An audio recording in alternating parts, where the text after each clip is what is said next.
Oi, pessoal, aqui é a Lari e está começando mais um Chá de Camomila. Esse espaço que a gente criou para sentar, relaxar, poder refletir um pouco sobre a vida e sobre os caminhos que a gente vem tomando. Que caminho vocês têm tomado por aí, hein, gente? Aqui a vida continua bem corrida, graças a Deus. Tô gravando esse episódio no intervalo do almoço aqui entre fazer as minhas obrigações em casa e pegar minha filha na escola. E senti um desejo imenso, assim, de parar um pouco e tomar esse chazinho com vocês. Esse tema estava aí na minha cabeça rondando já há um tempo. Parece que apareceram várias referências que falavam sobre a mesma coisa. E aí eu não sei se vai fazer sentido ao gravar esse episódio, mas todas elas vieram me falar ao coração sobre esse tema que eu trago aqui para vocês. E a primeira referência que me veio, assim, e veio há já uns meses, mas eu guardei isso dentro de mim, assim, foi uma tirinha de uma pessoa chamada, deixa eu ver se eu tenho aqui, o arroba dele é Theo e o Minimundo. Ele vai falar um pouco sobre infância. E essa tirinha é muito interessante, ela começa assim, vou tentar partilhar lá no nosso grupo, se você não faz parte ainda, lá no meu Instagram, arroba Larimoura, a gente tem um canal chamado Camomillers, e aí eu costumo compartilhar um pouco sobre as referências ou outras coisas do podcast lá. Mas na tirinha diz assim, ela começa com uma frase. Na verdade, não começa não, deixa eu ver. Começa assim.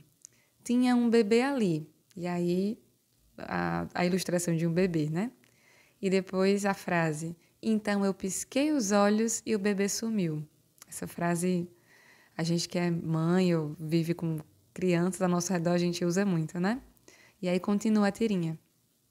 Apareceu um bebê maior em seu lugar. E aí a gente passa e diz assim. Então eu pisquei os olhos e o bebê maior também sumiu. A próxima foto aparece uma menina maior e diz: e apareceu uma criancinha em seu lugar. E aí ele fala novamente: então eu pisquei os olhos e a criancinha também sumiu. E aí, como você pode imaginar, né, apareceu outra criança em seu lugar. Então eu pisquei os olhos e a outra criança também sumiu. E apareceu uma criançona em seu lugar. Então eu pisquei os olhos e a criançona também sumiu. Então apareceu, né, uma maior ainda em seu lugar. Tá chegando em algum lugar, viu, gente? Então eu fechei os olhos e vi que nenhuma criança havia sumido. E aí a última imagem é do bebê, né, em cima das todas as outras versões das crianças, né, até chegar à última, todos fazendo parte de um mesmo corpo. Eu reli agora junto com você essa tirinha e me arrepiei de novo, porque eu achei tão poderosa a mensagem dessa tirinha. Acho que é um assunto mais delicado quando a gente está criando um ser humano, né? Porque a infância é algo que passa tão rápido. Nossa, um dia desses eu tinha 2 bebês em casa, hoje eu tenho uma criança de 3 e de 5 anos, então parece que todos os dias a gente acorda e vê outra criança no lugar daquela que a gente tinha amamentado, que a gente... Mas é tão bonito ver que... E de fato acontece isso, mas é difícil enxergar. Aquela criança, ela continua ali. As suas características, as suas birras. E o mais bonito disso tudo é imaginar que aquela criança continua na gente. Nós somos uma versão adulta, mas a gente não anula as outras versões que a gente foi. E tudo isso me fez pensar muito. Acho que todos nós, né, que estamos aí imersos nas redes sociais, mas o meu trabalho hoje também é isso, porque eu pesquiso influenciadores digitais, né, hoje, tanto no Brasil quanto uma comparação aqui no Canadá. Então, acaba que quando eu não estou nas redes sociais, eu também estou consumindo sobre esse assunto. Mas eu fiquei pensando, poxa, que doido, né? Pensar que parece que todo mundo é igual hoje em dia, por causa disso, né? Especialmente. Eu suponho, com base, né, na literatura científica que eu tenho acesso, que as trends, né, todos esses movimentos que a gente já vivia um movimento de padronização antes das redes sociais, né, por meio dos filmes, né, o cinema, tudo colaborou muito para que a cultura norte-americana, por exemplo, chegasse no Brasil, que eu lá em Bodó, na minha infância, né, consumisse o mesmo filme de uma criança que cresceu aqui em Toronto, onde eu moro hoje. Então, isso aí já existia, mas hoje muito mais fortemente, né? Parece que todo mundo tem a mesma rotina, veste as mesmas roupas, tem os mesmos hobbies. Porque, por mais que a pessoa que a gente esteja ali seguindo, ela não esteja vendendo um produto físico, ela está vendendo alguma coisa, né? Ela está vendendo um estilo de vida, está vendendo uma autoridade, né? Como eu posso estar fazendo agora no podcast, você está consumindo um conteúdo meu e vai estar comprando as ideias que eu estou aqui apresentando muitas vezes, né? Então, a gente sempre está consumindo e alimentando essa identidade, que muitas vezes vai corroborar para o que a gente era, mas muitas vezes vai nos distanciar do que a gente era, né? Quando a gente era pequeno. E aí eu escutei um podcast, o nome dele é Tenda Materna, e pelo nome, né, você já vê que ele fala muito sobre esse assunto, mas era um podcast, eu vou tentar deixar o link aqui nas referências, que falava diretamente sobre maternar a criança interior. E aí elas disseram essa frase que eu salvei aqui para compartilhar com vocês. Elas disseram: nos reconectar com a nossa criança interior é nos conectar com o nosso lado mais criativo e autêntico. Esse tema da identidade é muito caro para mim, foi o tema do primeiro episódio que eu fiz aqui no podcast, né? Eu gosto muito de pensar, ler, enfim, sobre esse assunto da identidade e pensar o quanto a gente é referência de tudo que a gente, né? A nossa identidade é construída com base nas pessoas que a gente mais confia, os nossos pais, os nossos cuidadores, enfim. Mas que mesmo hoje maduros, né, a gente pode se encaminhar para outro lado. Então, voltar para o passado e lembrar de quem a gente era, o que a gente gostava, o que a gente fazia, pode nos ajudar a sair desse padrão que as redes sociais vão moldando a gente, fazendo todo mundo igual, que pensa do mesmo jeito e, enfim, né, vai seguindo a sua própria bolha e alimentando as suas próprias opiniões. E não sobra espaço mais para autenticidade, cada vez menos, né? É um artigo muito escasso hoje em dia. Então, com base nessa primeira referência, nesse podcast, eu queria convidar vocês para fazer comigo, nesse episódio, uma viagem no tempo. Uma viagem para alguns anos atrás, né? Onde habitava a pequena Laricinha e também onde habitava, né, a sua versão anterior, que continua aí dentro de você, por mais que a gente não reconheça ou, enfim, não pare para pensar sobre isso, né? Então, vamos fazer uma breve viagem nesse passado não tão longe assim, da primeira versão, né, das primeiras versões que a gente foi construindo de nós mesmos.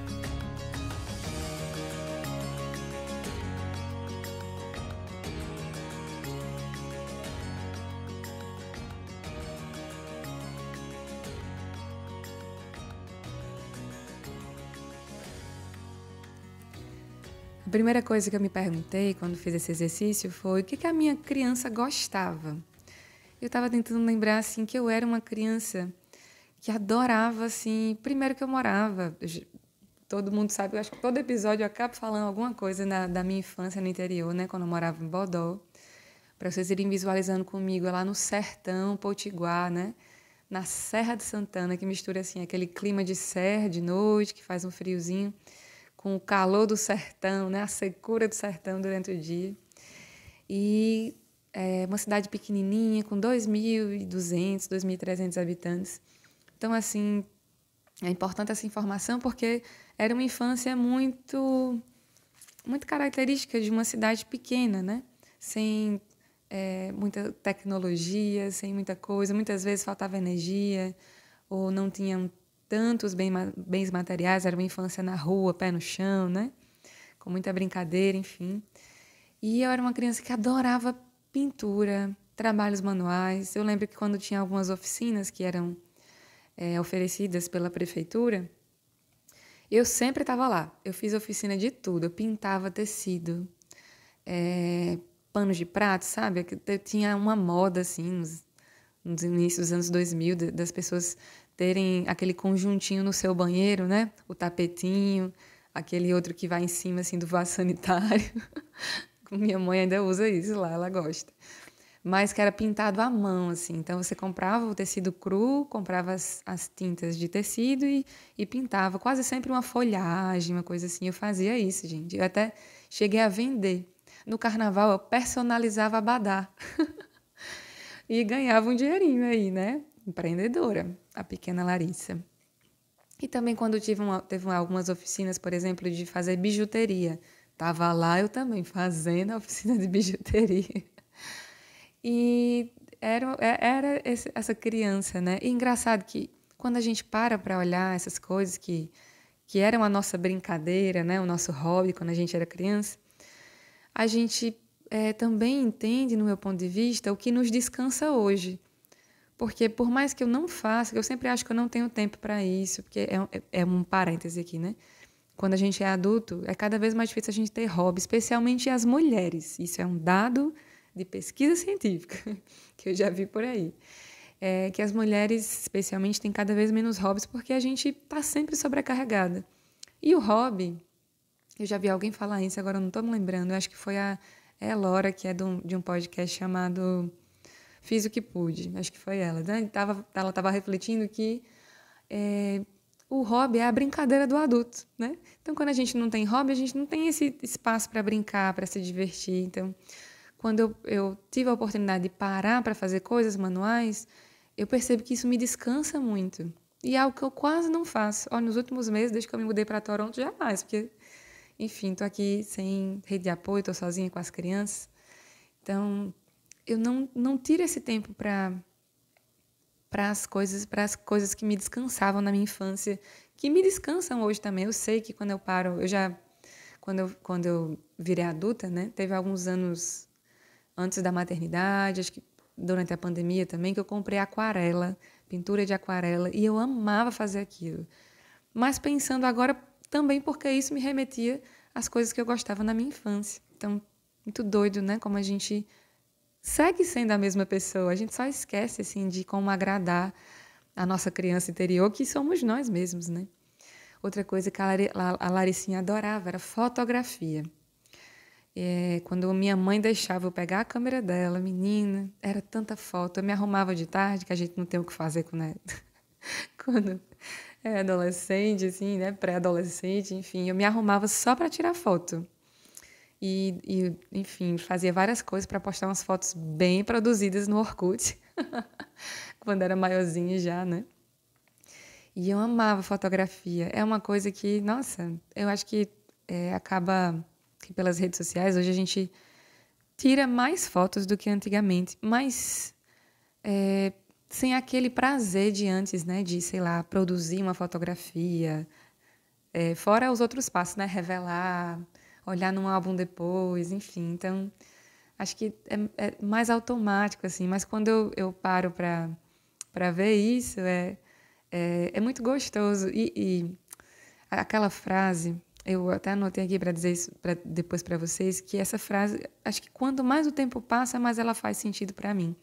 É de uma escritora gaúcha chamada Lia Luft, que ela diz que a infância é o chão que a gente pisa a vida inteira. E é tão doido que hoje, como mãe, eu olho para a Rosa e me assusto muito como ela é parecida comigo e me lembra do meu eu na idade dela, né? Ela está numa fase que ela gosta da minha brincadeira preferida na infância, que é desenhar. Então, toda hora ela está desenhando, ela está com uma obsessão atual por gatos. Ela faz gatos acordados, gatos dormindo, gatos deitados, gatos sentados e gatos em pé. E toda hora ela me chama para desenhar com ela. E eu confesso que por mais que eu goste, eu fico assim, não tenho tempo, isso é perda de tempo. Mas mesmo assim eu compro muitas canetinhas e cadernos e incentivo, porque de alguma forma eu me enxergo nela, né? Nossa, a infância continua sendo esse solo que eu piso hoje e também vou construindo um novo solo para os meus filhos, é muito doido. Também em relação à fotografia, quando ela fez 5 anos, pouco antes, eu comprei uma câmera fotográfica para ela. hoje tem umas câmeras que parecem um brinquedo, assim, né? Elas são muito simples, mas que têm uma resolução melhor do que a que a gente tinha lá nos anos 90, né? E ela ama tirar foto nessa câmera. Nossa, quando a gente sai, que ela lembra dessa câmera e me pede, assim, ela tira foto de tudo. Eu fico controlando ela para não tirar foto dos desconhecidos, assim, né? Chegar na cara de alguém, do nada tirar uma foto da pessoa. E a gata é uma boa fotógrafa, viu? Eu gosto de alguns ângulos que ela pega. Ela tem um olhar bom. Acho que ela vai curtir esse lado também. Nossa, uma outra coisa que eu amava, que eu faz muito tempo que eu não faço isso, mas muito tempo, dançar. Vocês imaginam, gente, eu dançando? E eu dançava muito lá no interior, assim, dançava de tudo. Já me apresentei dançando forró, já me apresentei, assim, fazendo cover de várias bandas que eram famosas na nossa infância. Eu tenho 32, não sei se você vai... não sei se vão ser os mesmos grupos que você vai se identificar, mas eu já fui uma Ruge, por exemplo, meu bem. Eu era, na primeira formação do grupo, eu era a Luciana, ok? Eu, loira, imagina, né? Eu era a Luciana, do grupo Ruge, que é um grupo que venceu.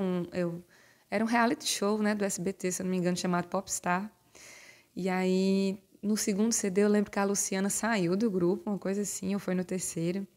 E aí, como eu era a dona do CD, né, a gente ensaiava, precisava de um CD. Então, eu era a dona do CD. Então, eu não podia sair do grupo. Aí eu expulsei a gente expulsou, fez uma votação lá, expulsou outra menina. E eu fiquei sendo outra pessoa do grupo que era para não expulsar a dona do CD.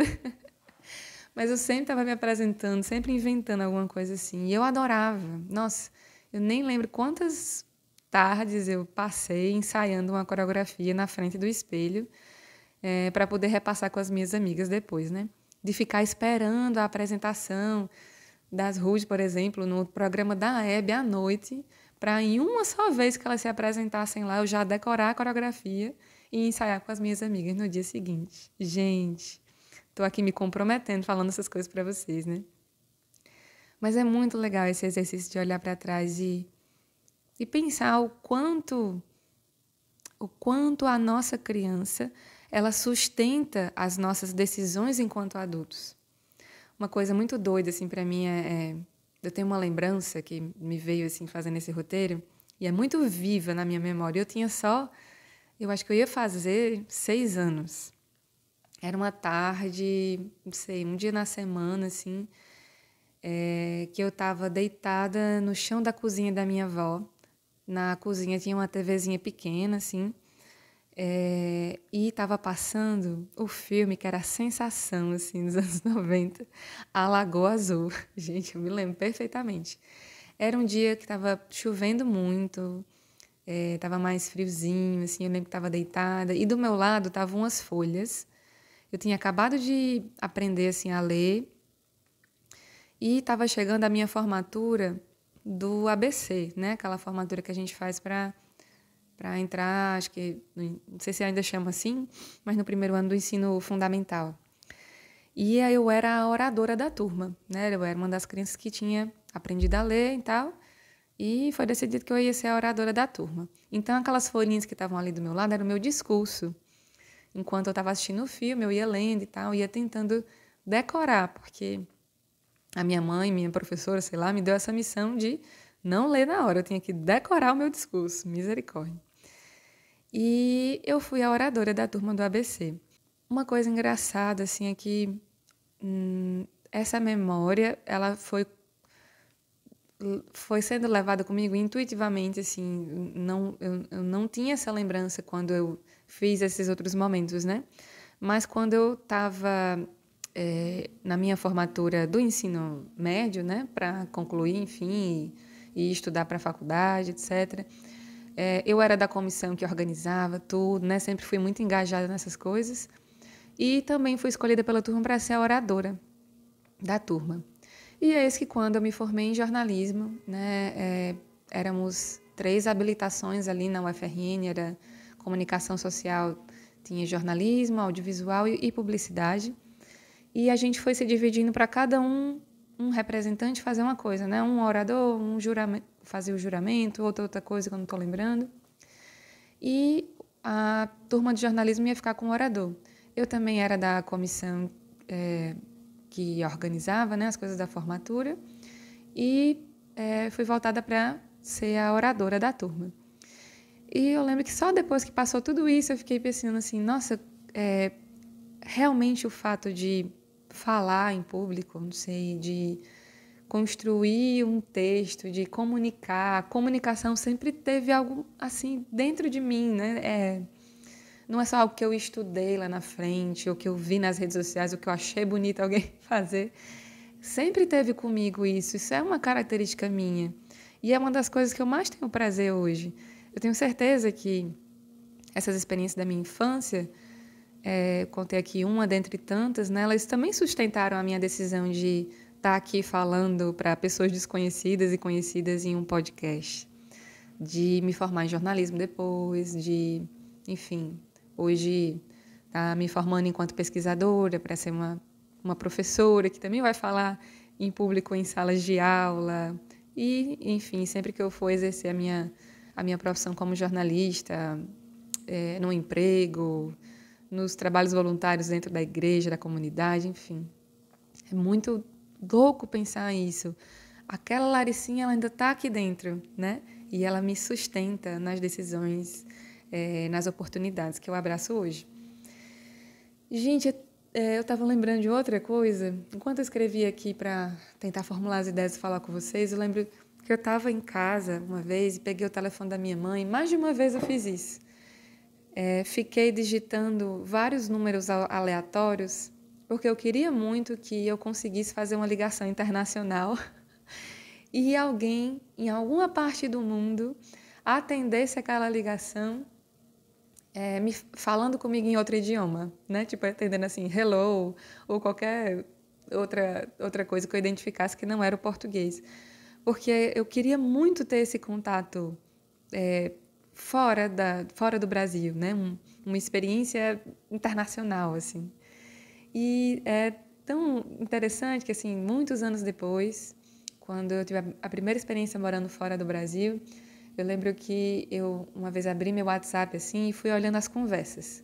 E todas as conversas ali, todos os contatos, os primeiros que estavam lá no topo, assim, eram em espanhol, que eram as amizades que eu ia fazendo lá, né?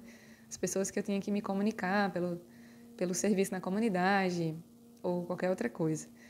E aí eu lembrei disso e eu disse, caramba, eu estou realizando o sonho daquela Laricinha que queria ter uma experiência fora da cultura, fora do idioma dela, né? Ela ia ficar feliz de estar contemplando isso aqui comigo, né? E hoje eu, aqui tendo uma outra experiência, né? Eu vejo o quanto isso me realiza também.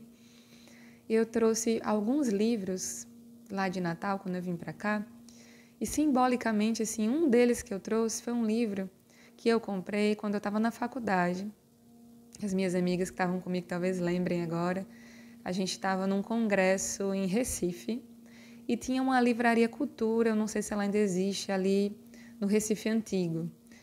Uma livraria linda, assim, acho que é uma das mais bonitas que eu já tinha entrado, num prédio muito bonito, enfim. E naquele dia, eu ia dizer, só Deus sabe por quê, mas eu acho que no contexto que a gente está falando aqui dá para entender também o porquê. Eu bati o olho num livro em inglês. Era um livro de uma história que eu já conhecia em português, que era Alice no País das Maravilhas, só que numa versão em inglês, capa dura, bonita, assim, com ilustrações assim bem minimalistas. Era um livro todo branco, preto e rosa. E naquele dia eu disse assim para mim mesma, vou comprar esse livro para um dia eu ler com a minha filha. Gente, quem ia imaginar, né, que um dia eu estaria num país que fala inglês com minha filha, né, também aprendendo esse idioma, né, matriculada numa escola aqui, enfim, imersa nesse idioma, e teria a oportunidade de ler com ela nesse contexto, porque de alguma forma essa experiência já estava em mim. O desejo de ter uma filha também já estava em mim. Eu lembro que a primeira vez que eu sonhei, talvez a única, não lembro de outra vez, que eu sonhei mãe, eu sonhei que eu estava grávida de uma menina. E ela, no meu sonho, é a cara da Maria Rosa. Eu acho isso tão louco, tão transcendente, né? Me lembra agora, há um ou 2 meses atrás, teve uma trend nas redes sociais que era da gente usar a inteligência artificial para, tipo assim, pegar uma foto da nossa infância e colocar junto do nosso filho, para a gente comparar, né? Os dois, o pai, a mãe e o filho na mesma idade. E aí eu peguei uma foto minha, na idade que Rosa tem hoje, 5 anos, transformei com a IA. Se você me segue, vai conseguir ver lá a foto. Posso encaminhar lá no nosso grupo do Camomillers também no Instagram. E, gente, nós somos... Eu sempre achei, mas né, depois que eu fiz essa montagem, eu fiquei assim, meu Deus, a gente é a mesma pessoa. Muito parecidos, assim. Eu acho que Rosa tem traços do Rodolfo, claro, assim, especialmente o olhar. Mas, no geral, a gente é muito parecido, assim. É assustador e incrível para mim. E aí, uma amiga viu isso e me mandou um filme. Olha, eu achei a cara de vocês e tal. O nome do filme é Petit Maman, né? Pequena Mamãe, em português. É um filme francês, ele está disponível para aluguel no Prime Video. Aí eu aluguei esse filme e fui assistir. E assim, eu tenho dificuldade de falar ele, não queria dar muito spoiler, eu acho que se você gosta desse tema, fica aí uma sugestão, né, para alugar, para assistir quando vocês puderem. Mas ele tem uns diálogos muito potentes aqui, eu vou compartilhar só um deles que eu salvei. Eu sei que nem todo mundo gosta do cinema francês, assim, né, é um estilo mais diferente, assim, mais parado, é diferente daquele cinema comercial que a gente consome, desse padrão mais americano, assim, mas eu acho que vale bem a pena para fazer esse tipo de reflexão. Resumindo a história, o filme é centrado na mãe e na filha, né? Mas ele começa com o falecimento da mãe, né? Da avó da criança.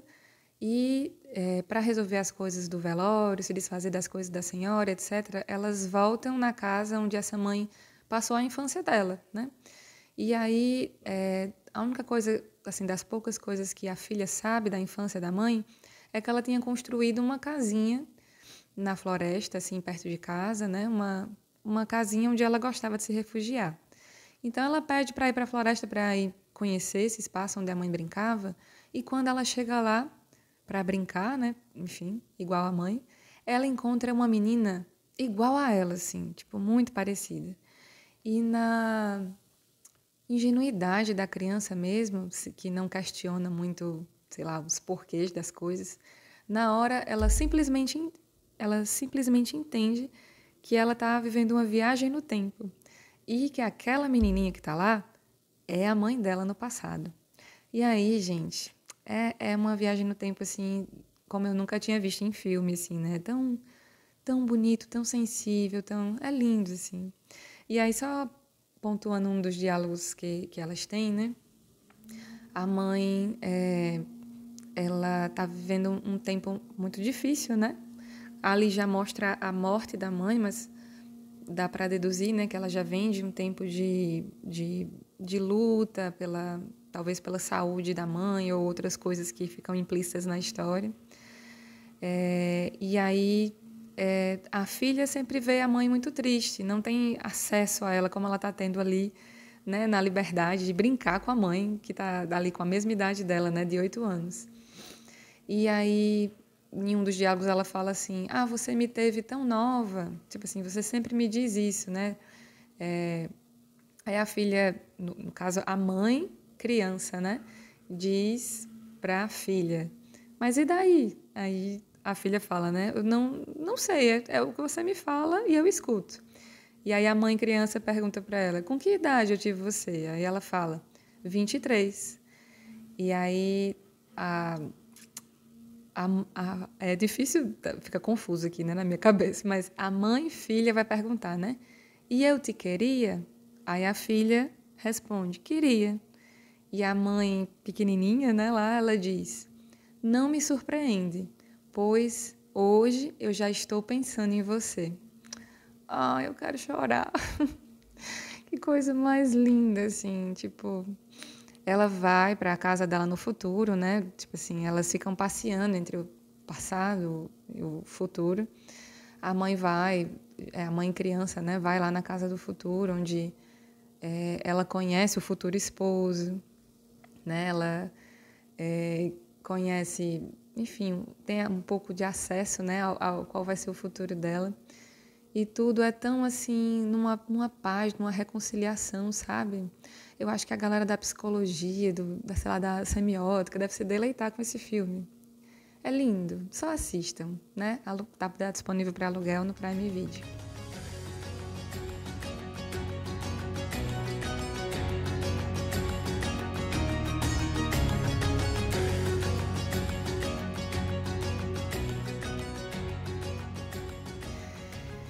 Ai, gente, ontem eu tive uma aula que fala sobre plataformas digitais, especialmente assim as plataformas que não são tão conhecidas assim, né? Plataformas alternativas, enfim, a gente fica pensando sobre isso.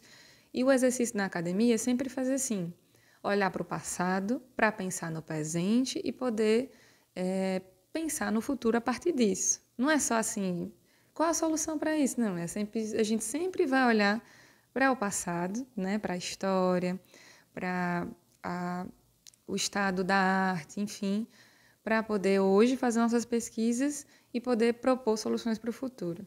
Se a gente faz isso com um mero trabalho acadêmico, né, como a gente não vai fazer isso com a nossa vida? Não tem como a gente, né, viver o hoje e pensar no nosso futuro sem esse exercício. Tem uma educadora parental chamada Maíra, o arroba dela é Canto Maternar. E aí, se eu não me engano, ela está falando até sobre essa mesma ilustração que eu usei aqui no início do episódio. E ela vai complementar dando a imagem do tronco. Você já viu uma árvore com um tronco bem grande, assim, uma árvore antiga, né, sendo cortada? Dentro do tronco você vai ver assim, que são várias camadas, né? Como se fosse assim, várias bolinhas dentro da bolinha, dentro da bolinha. Aquelas camadas, né, são todas as versões da árvore até ela chegar àquela árvore frondosa, né? É dali que os especialistas, sei lá, vão deduzir a idade daquele tronco, daquela árvore, né? É uma analogia muito legal para pensar nas várias fases que vivem dentro de nós. Acolher essas versões antigas, né? Elas fazem parte de acolher a nossa versão atual, né? E também são um caminho de cura, com certeza, né? E aí é uma área que eu acho muito bonita, assim. Eu acho que a gente tem não sei, às vezes olha para esses profissionais assim como coaches, porque acaba que é tanto excesso de informação que a gente fica meio saturado, mas é muito importante, né, perceber a importância desse olhar para o passado, de maternar de novo a nossa criança, né, e não esquecer dela, que a gente continua sendo ela. E talvez crescer seja isso, né, gente? Não estou aqui para dar soluções, eu estou aqui para compartilhar mesmo que as perguntas que ficam aqui em mim e propor a vocês se fazer essas perguntas também. Mas talvez crescer seja isso, né? Olhar para as nossas camadas antigas com mais gentileza e não exigir, né? E nem pensar que, enfim, elas possam desaparecer, mas deixar que elas vivam em paz dentro de nós. Tem um podcast que eu amo, eu cito muito aqui porque eu adoro, eu me identifico muito com a Natália, né, que é o podcast Para Dar Nome às Coisas. E ela já falou em vários episódios que ela faz um curso de roteiro, mas ela trouxe uma frase que eu achei tão interessante, né, falando sobre esse exercício, assim, de olhar para trás. Ela diz: quando a gente estuda roteiro, a gente descobre que o final ele já começa a ser escrito desde o início. Então, acho super interessante esse olhar, assim, né, de as nossas decisões, o nosso futuro, hoje, ele começa a ser construído lá atrás, porque a infância é esse chão que a gente pisa a vida inteira. E é legal demais a gente reconhecer as loucuras que a gente vai fazendo hoje, né, os gestos mais espontâneos, etc., como um reflexo dessas outras versões que habitam dentro da gente, né? Estou gravando esse podcast agora quase no final de novembro, e há algumas semanas eu fiz um gesto assim de agradar mesmo assim, a minha infância. Nossa, agradar a minha criança, né? Lembrar da minha infância, assim. Eu Estou morando em Toronto só há 2 meses, está pertinho do Natal, e eu queria muito viver um Natal especial, porque a gente viveu ocasiões de muito sofrimento, assim, de solidão, de medo, assim, por questão de saúde, enfim. E eu queria muito, assim, viver, não sei, ter uma sensação de aconchego em casa, né? De trazer a magia do Natal para dentro de casa. Eu comecei a dar uma olhada em árvores de Natal no Marketplace, que é esse espaço, eu não sei, eu nunca usei no Brasil, não sei se a gente tem disponível lá, mas aqui na gringa é muito comum as pessoas venderem coisas de segunda mão lá, então tem ofertas ótimas, né? E eu comecei a procurar árvore de Natal. Só que eu não queria assim uma árvore pequenininha. Essa daí eu já tinha parcelado em algumas vezes e comprado lá em Natal. Eu queria uma árvore de 2 metros. Tem sentido? Não, mas enfim, eu queria, assim, né? Uma compra inconsequente que eu queria, assim, fazer. E aí eu encontrei uma árvore que fica pertinho daqui de casa. Eu estudo muito numa biblioteca pública que o prédio ficava atrás dessa biblioteca. E a moça estava vendendo, era uma árvore como eu queria, ela tinha 2,8 metros ou 10, não sei. E ela estava vendendo já com a decoração. Eu olhei para o preço e disse, consigo pagar, consigo. Menina, eu fui lá e quando cheguei era muito pesado, como você pode imaginar, né? A base da árvore, enfim, eu não conseguia levar direito, assim. E a caixa dela estava se desfazendo. Quando eu levantava, a caixa ia rasgando. Aí eu pedi um Uber na volta para casa, porque mesmo sendo próximo, eu não ia conseguir sair arrastando esse pacote. E ainda tinha, tipo, um saco de lixo, assim, literalmente, com as bolinhas, as decorações que a moça tinha vendido junto, né? Aí eu vim no Uber, me acabando com essa árvore. Cheguei em casa, montei e fui ligar pro meu esposo para mostrar a ele, toda feliz. Eu disse, amor, você não vai acreditar no que eu comprei agora. Comecei uma loucura. Aí ele disse que pensou na hora assim, meu Deus, comprou um carro? Aí eu pensei, meu Deus, de onde que eu ia comprar um carro? Com que dinheiro? Mas para mim a loucura era comprar essa árvore de 2,10 que está aqui na sala da minha casa. E eu fiquei tão feliz, coisa de, assim, uma postura de criança, uma postura infantil mesmo, que era início de novembro, eu acho que, nem sei se era novembro já, mas eu já deixei ela montada, porque eu estava tão feliz com ela que eu queria ficar olhando para ela. E agora eu estou gravando aqui esse podcast com ela montada aqui na sala, do jeitinho que eu imaginei, assim, a decoração que a moça tinha, né? É linda, assim, eu acho que eu não compraria diferente. Ela tem várias estrelinhas e Rosa, minha filha, ama estrelas, então, assim, ela amou para sempre, forever, a árvore. Estamos aqui todos felizes, aguardando o Natal, o Advento chegar nessa época de tanta magia. Mas foi uma maneira que eu sei que eu não fui guiada pelo meu pensamento racional de adulto, né? Eu fui guiada pela minha criança, que lá em Bodó, minha mãe não gostava de decorar a casa, então eu peguei a minha mesada e comprei umas bolinhas, o que eu conseguia no comércio, na merceariazinha de Seu Macena, que ficava ali do outro lado da minha casa, do outro lado da praça. Fui lá, comprei a primeira decoração, o primeiro pisca-pisca da minha casa, porque eu amava e queria muito isso. Então, hoje que eu sou adulta, né? Eu quero satisfazer esse desejo da minha criança lá de trás. Não é bonito isso, gente?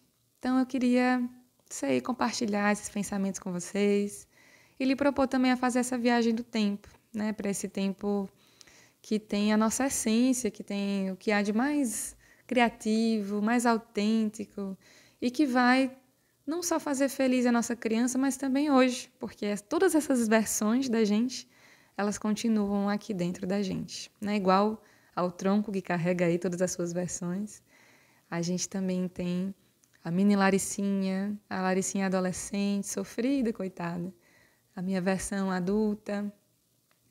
E um dia, né, a minha versão velhinha vai carregar todas essas versões, incluindo a de hoje também. E é isso, adorei conversar aqui com vocês. Vou correr agora para pegar a minha mini versãozinha que está na escola agora e depois a versãozinha do pai que está aqui no daycare, aqui embaixo do prédio. Mas foi ótimo tomar esse chazinho com vocês. Se vocês ainda não me seguem, querem seguir nas redes sociais, vou repetir aqui, o meu @ é Lari Moura.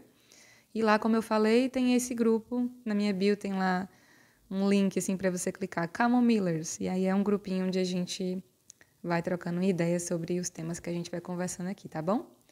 Pois um beijo, se você gostou, não esqueça também, né, de, enfim, onde você estiver ouvindo, se no Spotify ou no YouTube, deixar o seu comentário.